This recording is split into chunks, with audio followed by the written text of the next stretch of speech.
Prillideta elu ei ole noore inimese privileeg. Prillidest saab vabaneda sõltumata sellest, kas vanus on 20 või 80. Ainult meetodid on erinevad.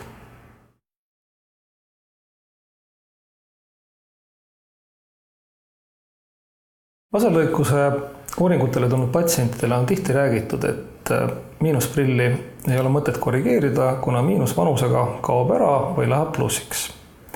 See ei ole nii. On tõsi, et vanemas eas tuleb lugemisprillide vajadus kõigil neil, kes muidu näevad kaugele hästi. Ja on ka tõsi, et sellise väikese miinusega, -3 kuni -4 dioptrisega inimesed näevad ilma prillideta lähedale ka siis, kui neil on vanus 60. Aga kaugele jäävad neil prillid ikkagi. Lugemisprilli vajadus tuleb sellest, et oma läätse elastsus langeb ja seda on vaja korrigeerida siis plussprillidega. Teine müüt, mida ma tihti kuulen, on see, et üle 40-aastastele inimestele laserlõikust enam teha ei saa või ei ole enam mõtet teha. 40-aastane inimene võib olla vana paljude asjade jaoks, aga laserlõikus ei ole üks nendest. On tõsi, et kui me korrigeerime mõlemad silmad täiesti nulli, siis sellisel 40-aastasel inimesel tekib mõne aja pärast lugemisprilli vajadus.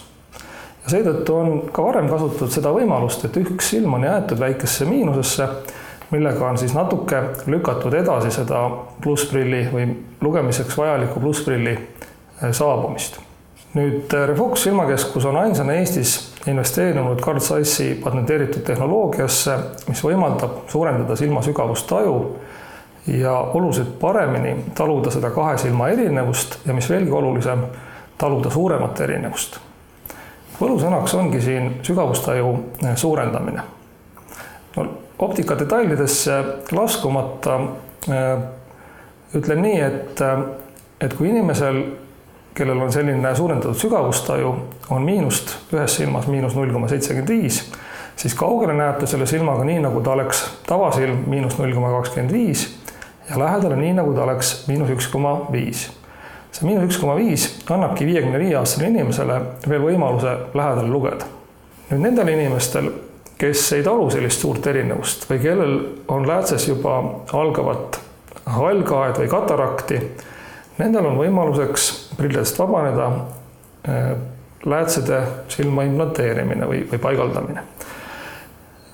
Need läätsi on ka hästi erinevaid, aga selliseid läätsi, mis võimaldavad hästi näha nii kaugele kui lähedale, nimetatakse multifokaalseteks. Ja varasemad multifokaalsed läätsed olid oma olemuselt bifokaalid, ehk see inimene nägi nendega hästi kaugele ja lähedale, aga vahepealne distants oli kuskil 60% maksimumist, mis tähendas seda, et näiteks kompuutrisse vaadates võis tal olla probleeme.